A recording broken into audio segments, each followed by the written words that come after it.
My name is Scarlett Morrison. I'm 28 years old, and 3 weeks ago I discovered that blood doesn't always mean family. It started with what I thought was a routine family dinner at my childhood home in suburban Atlanta. My parents, Richard and Margaret Morrison, called an emergency family meeting. My younger brother, Derek, 25, sat smugly across from me as Dad cleared his throat. "Scarlett, we've made a decision.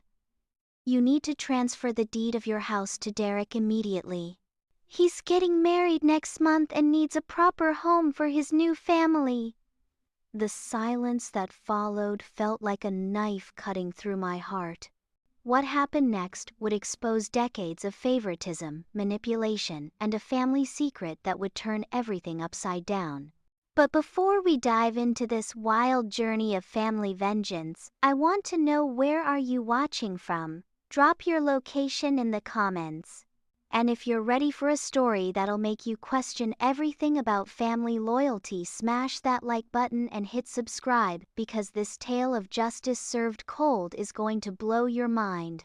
Trust me, you won't see the ending coming, and you definitely don't want to miss how karma finally caught up with everyone who wronged me. The house they were demanding I hand over wasn't just any property.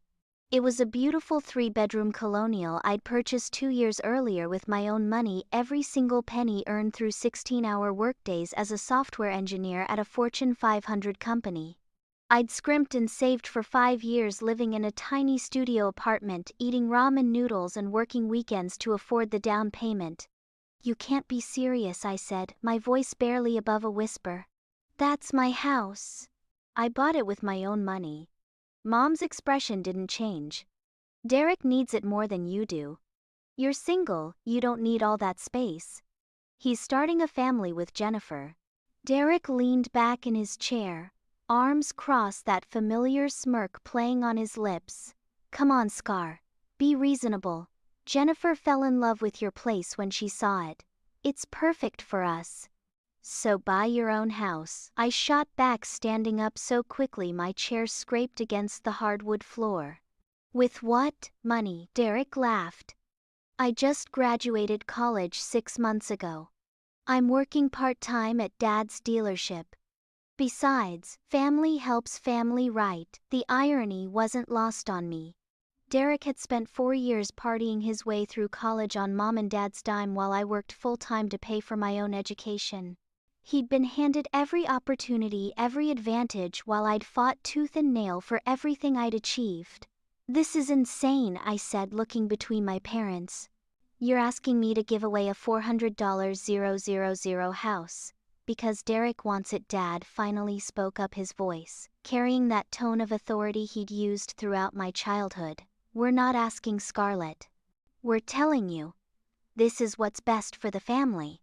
"What's best for Derek, you mean?" "Don't be selfish," Mom snapped.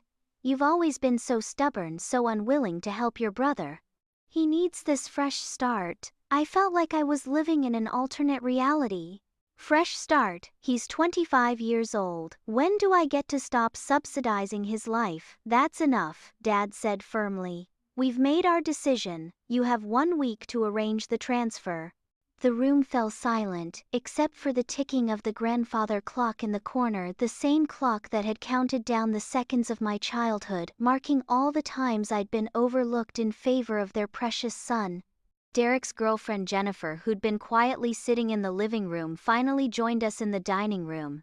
"Scarlett, I hope there's no hard feelings," she said with fake sweetness.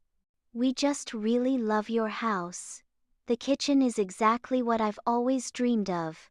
"My kitchen," I corrected. "That I renovated myself. With my own hands and my own money." "Well, now it can be our kitchen," Derek said, standing up and putting his arm around Jennifer. "Thanks, sis. I knew you'd come through for us." The casual way he said it, as if my compliance was a given, made my blood boil. But what came next was even worse. "Oh, and we'll need you moved out by the end of the month," Jennifer added. "We want to have an engagement party there before the wedding." I stared at them in disbelief. They weren't just stealing my house, they were kicking me out so they could celebrate their engagement in my home. That night I sat in my beautiful kitchen, surrounded by the custom cabinets I'd installed, the subway tile backsplash, I'd laid myself the farmhouse sink I'd saved up for months to buy. Every corner of this house told the story of my hard work, my dreams, my independence. I pulled out my phone and started scrolling through my contacts. If my family thought they could bully me into giving up everything I'd worked for, they were about to learn just how wrong they were. The next morning I called the one person I knew could help me navigate this nightmare, Rebecca Martinez, the best real estate attorney in Atlanta and my former college roommate. Rebecca's office was a testament to her success, floor-to-ceiling windows overlooking downtown Atlanta, expensive artwork on the walls and shelves lined with legal books and awards. But what I remember most was the look of absolute fury on her face as I finished telling her what had happened. "Let me get this straight," she said, leaning forward in her leather chair. "Your parents want you to sign over a house you purchased entirely with your own funds that's solely in your name to your brother for free. That's the gist of it, yes. And they think they can just order you to do this." "Apparently so." Rebecca was quiet for a long moment, then she started laughing. Not a polite chuckle, but a deep, genuine laugh that made her eyes water. "I'm sorry," she said, wiping her eyes. "It's just in 15 years of practicing law I've never heard anything so legally absurd. Scarlett, they have absolutely no power to force you to do this. None whatsoever." "But they're my parents, so what? You're 28 years old, you own the property, end of story." She pulled out a legal pad and started writing. "Tell me everything about how you purchased the house. Every detail." For the next hour I laid out the entire timeline. How I'd saved $80,000 for the down payment, how I'd qualified for the mortgage on my own income, how every document had only my name on it. Rebecca took notes occasionally, asking clarifying questions, her expression growing more incredulous by the minute.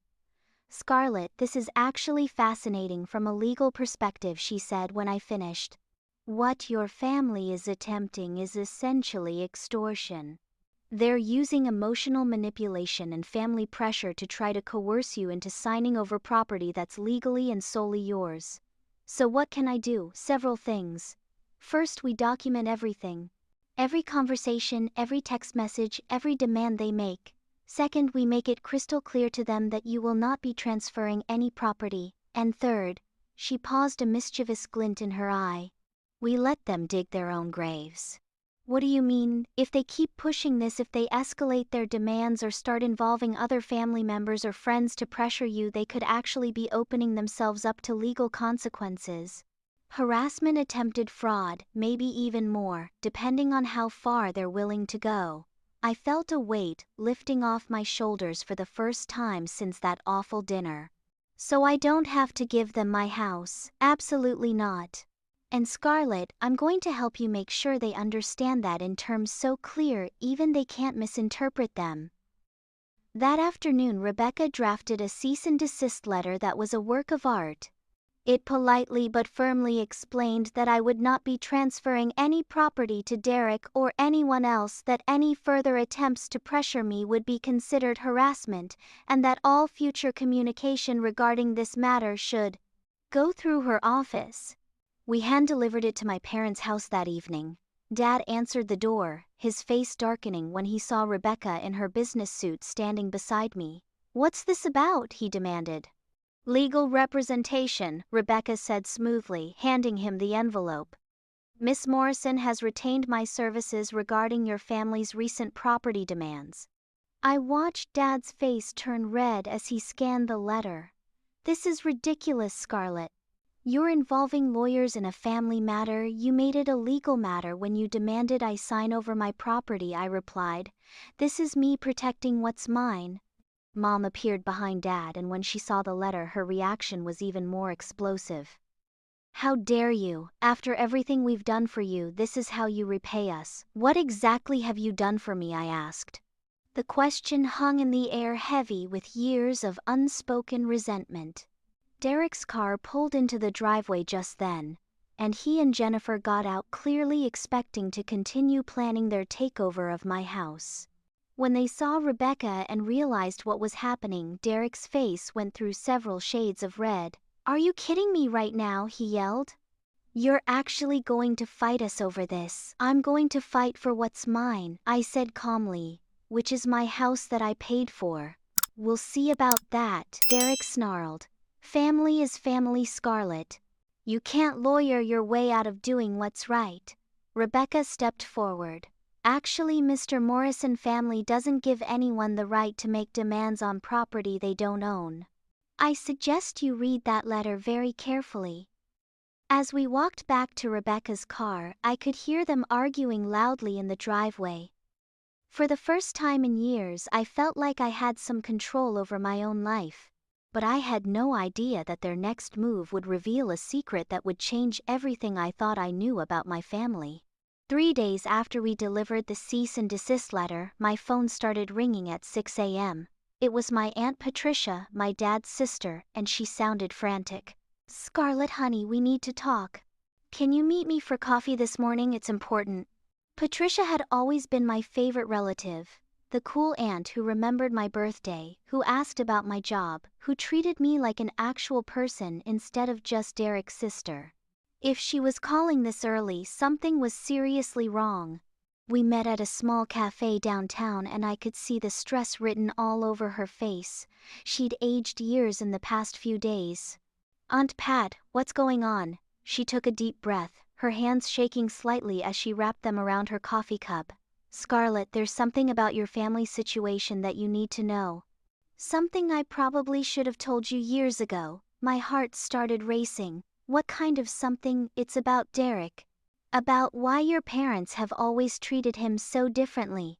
She paused, looking around the cafe as if checking for eavesdroppers. "He's not your father's son." The words hit me like a physical blow. "What?" "Your mother had an affair when you were 3 years old. Derek is the result of that affair. Your father knows, he's always known, but they decided to stay together and raise Derek as his own." I stared at her, unable to process what I was hearing. "You're telling me Derek is my half-brother?" "Yes. And more than that, the man Derek's real father is. He's wealthy, Scarlett. Very wealthy. He's been secretly supporting Derek his entire life. College tuition, his car spending money, all of it. Your parents have been pretending Derek is struggling financially, but he's actually been receiving thousands of dollars every month from his biological father." The revelation felt like being struck by lightning. Everything suddenly made sense. Derek's expensive clothes, his casual attitude about money, the way my parents always seemed to have extra funds for his needs but never mine. "Why are you telling me this now?" I asked, my voice barely a whisper. Patricia reached across the table and took my hand. "Because your parents called me last night. They're planning to escalate things. They want to get the whole family involved to pressure you into giving up your house. They're going to tell everyone you're being selfish and destroying the family. I couldn't let them do that without you knowing the truth." "Does Derek know about his real father?" "Oh, he knows. He's known since he was 18. That's when the monthly payments started." I felt sick. My half-brother had been living a lie for 7 years, letting me believe he was struggling while he was actually receiving financial support that probably exceeded my annual salary. "There's more," Patricia continued. "The reason they want your house so badly, Derek's biological father cut him off 2 months ago. Derek got engaged without telling him, and apparently the man was furious. He said if Derek wanted to be independent and start a family, he could do it without his money. So now they need my house because Derek's sugar daddy cut him off." "Essentially, yes. And Scarlett, I need to tell you something else. Something that's going to make you very angry." I didn't think I could handle any more revelations, but I nodded for her to continue. "Your parents used your college fund to help pay for Derek's expenses over the years. That's why they couldn't help with your tuition. The money was there, they just spent it on Derek instead. The cafe seemed to spin around me. My college fund, the money my grandparents had left specifically for my education, had been stolen to support my half-brother's lavish lifestyle." "How much?" I managed to ask. About $75,000 over the past 10 years. I sat in stunned silence trying to calculate how different my life would have been with that money. How I wouldn't have had to work full-time through college, how I could have afforded a better apartment, how much less stress I would have endured. "Why didn't you tell me sooner?" I asked. Patricia's eyes filled with tears.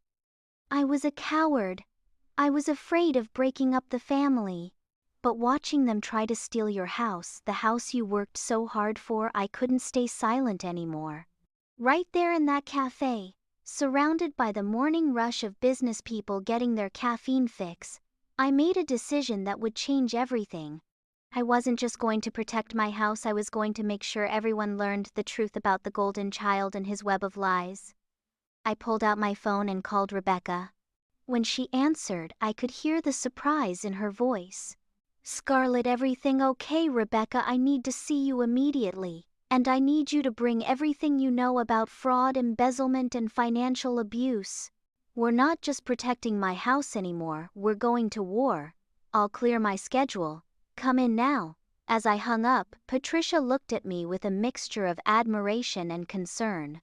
"Scarlett, what are you planning?" "I'm planning to make sure Derek and my parents learn that actions have consequences. They want to play dirty, fine. But they picked the wrong person to mess with." The drive to Rebecca's office gave me time to process everything Patricia had told me. By the time I walked into that familiar conference room, I had a plan. It was time for my family to face the truth about their precious golden child, and it was time for me to collect on 16 years of being treated like a second-class citizen in my own family. Rebecca took one look at my face and knew something major had changed. "Okay," she said, pulling out a fresh legal pad. "Tell me everything." And I did. Rebecca's reaction to Patricia's revelations was swift and decisive. Within hours of our meeting, she had 3 other attorneys from her firm working on what she now called the Morrison family fraud investigation. "Scarlett, what your aunt told you potentially constitutes several serious crimes," Rebecca explained as we sat in her conference room, surrounded by law books and legal documents. "Misappropriation of funds, fraud, and possibly even identity theft depending on how they accessed your college fund. Can we prove any of it? That's what we're going to find out." She handed me a thick folder. "I need you to gather every document you can find related to your college fund, your grandparents' will, and any communications about money between you and your parents." The next few days were a whirlwind of detective work. I called my grandmother's old bank requesting records of the educational trust fund she'd established for me. I drove to the courthouse to pull copies of her will. I even contacted my old college's financial aid office to get records of who had paid my tuition and when. What we discovered was damning. My grandmother had established a $50,000 educational trust fund when I was 10 years old with additional contributions from other family members over the years that brought the total to $78,000 by the time I turned 18.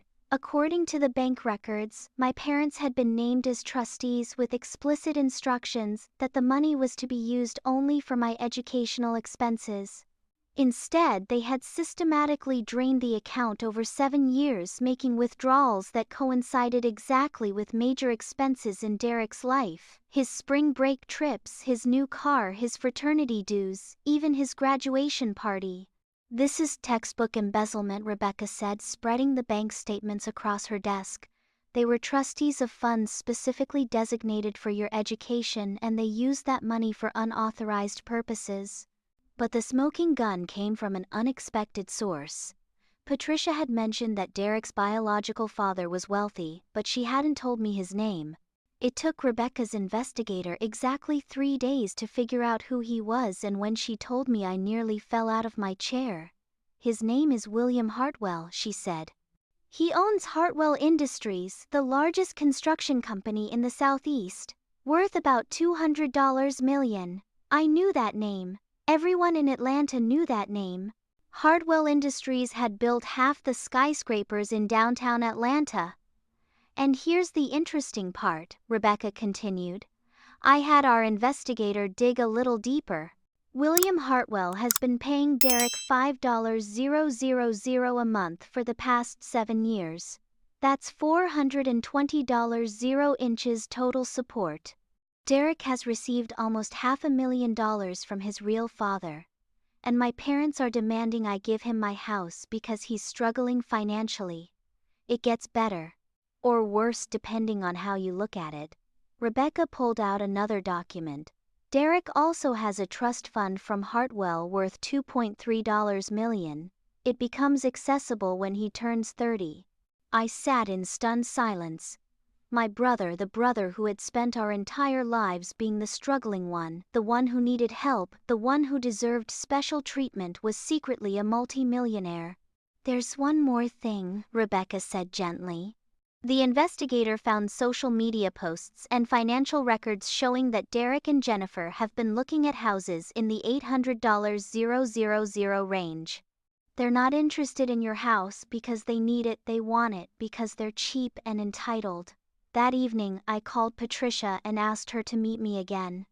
When I told her what we'd discovered, she wasn't surprised.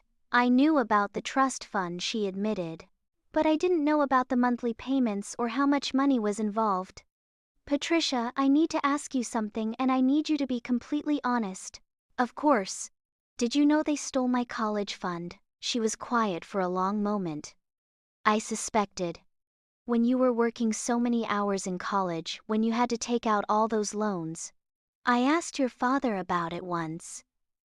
He told me the trust fund had been reallocated for family needs. I should have pushed harder. I should have demanded answers. It's not your fault, I said, though part of me was angry at all the adults who had failed to protect me. But I need to know, are you willing to testify about what you know? Absolutely. It's time this family faced the truth. That night, I sat in my kitchen that Derek and Jennifer wanted to steal, and made a list of everyone who had enabled this dysfunction over the years. My parents, obviously, but also aunts and uncles who had watched me struggle and said nothing. Family friends who had praised Derek's success while ignoring the source of his funding. Even Derek himself, who had watched me work multiple jobs to pay for college while secretly receiving thousands of dollars a month from his biological father. The next morning, Rebecca called with news that would change everything. Scarlett, I've been in touch with William Hartwell's attorneys. When they learned about Derek's engagement and your parents' demand that you hand over your house, let's say they were very interested in having a conversation. What kind of conversation? The kind where a billionaire businessman learns that his son has been lying about his financial situation to manipulate his half-sister into giving up her house. Apparently Mr. Hartwell cut Derek off because he was tired of Derek's dishonesty and entitlement. Learning about this latest scheme has not improved his opinion of his son. What does that mean for us? It means we're about to have a very powerful ally. And Scarlett, Mr. Hartwell wants to meet with you. He says it's time Derek faced some real consequences for his actions. I hung up the phone feeling like I was in the middle of a movie. In less than a week, I'd gone from being the victim of my family's manipulation to having one of the most powerful men in Atlanta on my side. But I still had no idea how dramatic the final confrontation would be. William Hartwell's office was everything I'd expected: sleek, powerful, and intimidating. Floor-to-ceiling windows offered a panoramic view of Atlanta's skyline, including several buildings his company had constructed. But the man himself surprised me. Instead of the cold businessman I'd anticipated, I found a tired-looking man in his early 60s who seemed genuinely remorseful about the situation. "Miss Morrison," he said, standing to shake my hand. "I owe you an apology." "You don't owe me anything, Mr. Hartwell. You're not responsible for what Derek and my parents have done, aren't I?" He gestured for me to sit in one of the leather chairs facing his desk. "I've been enabling Derek's behavior for 7 years. Every month I've sent him money telling myself I was helping him build a future. Instead, I was funding his deception. Rebecca sat beside me, her briefcase full of evidence of my family's schemes. Mr. Hartwell, what exactly do you know about Derek's recent behavior? More than I wish I did. He pulled out a thick folder. After I cut off Derek's monthly payments, I hired a private investigator to keep tabs on him. I wanted to see if he would finally grow up and become self-sufficient. Instead, I learned about this absurd plan to steal his sister's house. You've been watching them, I have. And what I've discovered has made me realize that my attempts to help Derek have actually turned him into an entitled, manipulative person who's willing to destroy his own family for personal gain. He opened the folder and spread several photographs across his desk. They showed Derek and Jennifer at expensive restaurants, shopping at high-end stores, and looking at luxury cars, all within the past month after his financial support had supposedly been cut off. How is he affording this lifestyle, I asked. That's what we're trying to figure out. My investigator believes he may have access to credit or loans based on his trust fund, or... He paused, looking uncomfortable. He may be planning to use your house as collateral for financing. The implication hit me like a truck. You think he wants my house so he can borrow against it? It's possible. Miss Morrison, I need you to understand something. Derek has access to a $2.3 million trust fund in 18 months when he turns 30. He also knows that I'll likely restore his monthly payments once he demonstrates some maturity. He doesn't need your house, he wants it, because he's been raised to believe he deserves whatever he wants. Rebecca leaned forward. Mr. Hartwell, would you be willing to make a statement about Derek's true financial situation? It would help us demonstrate to her family that their claims about his need are fraudulent. I'll do more than that. His expression hardened. I want to attend their next family meeting. I think it's time Derek faced his biological father in front of the people he's been lying to. That afternoon, Rebecca called my parents and arranged a family meeting for the following Sunday. She told them I had reconsidered their demand and wanted to discuss the house transfer with everyone present. They sounded surprised but pleased, Rebecca reported. Your father said he was glad you were finally coming to your senses. The irony would have been funny if it weren't so infuriating. Patricia agreed to attend the meeting as a witness. She also revealed another crucial piece of information. She had secretly recorded several conversations with my parents over the years, where they discussed Derek's true paternity and the money they'd taken from my college fund. I started recording things after your grandfather died, she explained. I was worried about how the family money was being handled, and I wanted to protect myself. I never imagined I'd need the recordings to protect you. As Sunday approached, I found myself oscillating between nervous excitement and righteous anger. This would be the first time in my adult life that I'd have the upper hand in a confrontation with my family. For once I held all the cards. Saturday night I couldn't sleep. I kept imagining Derek's face when William Hartwell walked into our family meeting. I thought about my parents' reaction when they learned that their lies had been exposed. Most of all, I thought about all the years I'd felt guilty for not being a better sister, for not helping Derek more, for not being grateful enough for my parents' sacrifices. Sunday morning arrived, gray and drizzly, fitting weather for what I knew would be a day of reckoning. Rebecca picked me up at 10 a.m. and we drove to William Hartwell's office to collect him before heading to my parents' house. Are you ready for this? She asked as we pulled into his building's parking garage. I've been ready for this my entire life, I replied. I just didn't know it until now. William Hartwell was waiting in the lobby dressed in an expensive but understated suit. In person he looked every inch the successful businessman, but I could see the sadness in his eyes when he looked at me. Miss Morrison, I want you to know that whatever happens today, I'm going to make sure Derek faces real consequences for his actions, and I'm going to make sure you're compensated for what your family stole from you. I appreciate that, Mr. Hartwell, but I don't want your money. I just want the truth to come out. The truth will come out, he said grimly. And when it does, Derek is going to learn that actions have consequences. As we drove toward my childhood home, I realized that this wasn't just about my house anymore. This was about 16 years of being treated as less important than Derek, 16 years of being gaslit into believing I was selfish for wanting what was mine, 16 years of watching my parents sacrifice my needs for his wants. Today, all of that was going to end. The 3 cars in my parents' driveway told me that Derek, Jennifer, and Patricia were already there. As we walked up the front steps, I could hear voices from the living room, my family probably celebrating what they thought would be my capitulation.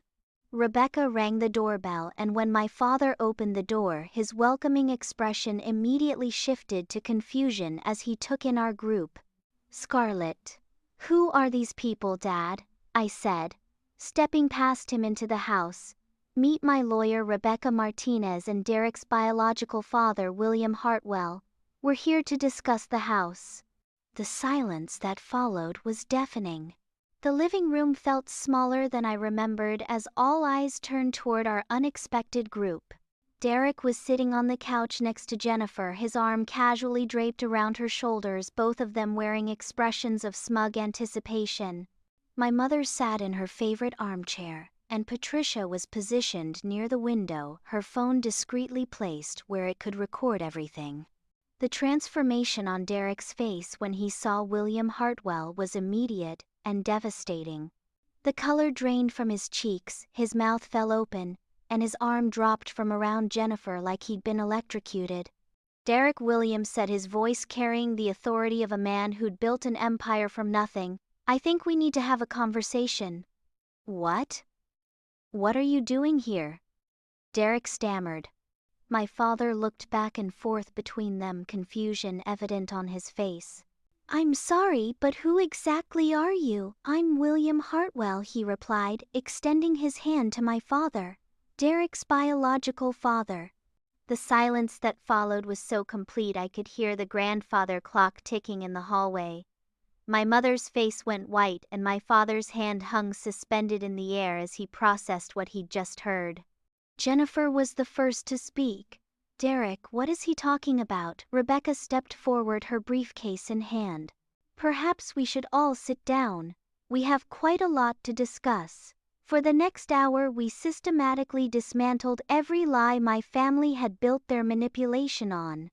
Rebecca presented the bank records showing how my college fund had been stolen. Patricia played selected portions of her recorded conversations where my parents discussed Derek's true paternity and their financial schemes. William Hartwell provided documentation of the $420,000 he'd given Derek over 7 years, plus details about the $2.3 million trust fund Derek would access at 30. With each revelation, Derek sank deeper into the couch, and Jennifer's expression grew more horrified. My parents sat in stunned silence, occasionally trying to interrupt with weak justifications that Rebecca calmly demolished with facts and legal citations. "So let me make sure I understand," Jennifer said, her voice shaking with rage as she turned to Derek. "You've been lying to me about everything, your financial situation, your family dynamics, your need for this house." "Jennifer, I can explain. You can explain how you've been receiving $5,000 a month while I've been saving every penny for our wedding. You can explain how you're secretly a millionaire while I've been working double shifts to help pay for our future." Derek's attempts to placate her only made things worse. With each word, Jennifer's fury grew until finally she stood up and removed her engagement ring. "We're done," she said, placing the ring on the coffee table. "I can't marry someone who's built our entire relationship on lies." "Jennifer, please, no."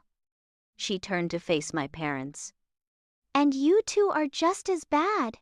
How could you steal from your own daughter to support your son's lies?" My mother finally found her voice.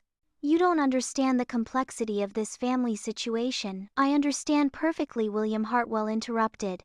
"You've been emotionally and financially abusing one child while enabling the worst instincts in another. Miss Morrison, what your parents have done to you is unconscionable. Dad tried one last desperate play. Now wait just a minute. We're Derek's family. We've raised him, supported him, loved him. You can't just show up here and in what William's voice carried a dangerous edge. Take responsibility for the son I've been financially supporting while you stole from his sister, Mr. Morrison. You've done such a poor job raising Derek that he's become a lying, manipulative adult who thinks he can steal his sister's house. Congratulations on that parenting achievement. Derek finally exploded. This is insane, Scarlett. You're destroying our family over a stupid house. I stood up feeling calmer than I had in weeks. Derek, I'm not destroying our family. I'm exposing the truth about what this family has been for years. A machine designed to serve your needs at everyone else's expense. That's not true, isn't it? I pulled out my phone and showed him the photos William's investigator had taken. These were taken last week after your financial support was supposedly cut off. Expensive dinners, shopping trips, luxury car dealerships. Where exactly was that money coming from? Derek's face went red. That's none of your business. Actually, it is my business when you're using that lifestyle to justify stealing my house. Rebecca opened her briefcase and pulled out a thick stack of papers. Derek, your parents, I'm serving you with a formal notice. If any of you contact Miss Morrison again regarding property transfer, attempt to harass her or involve other family members in pressuring her, you will face immediate legal action for fraud, embezzlement, and harassment. She handed copies to each of them, her expression professional but satisfied. Additionally, William Hartwell said, Derek, your trust fund has been restructured. Instead of accessing $3 million. At 30, you'll now receive $100,000 at 35 contingent on demonstrated personal growth and responsibility. The remainder will be donated to a scholarship fund for students who, like your sister, have to work their way through college. Derek's face went through several shades of red before settling on purple. You can't do that. I absolutely can do that. It's my money. William stood up, straightening his tie.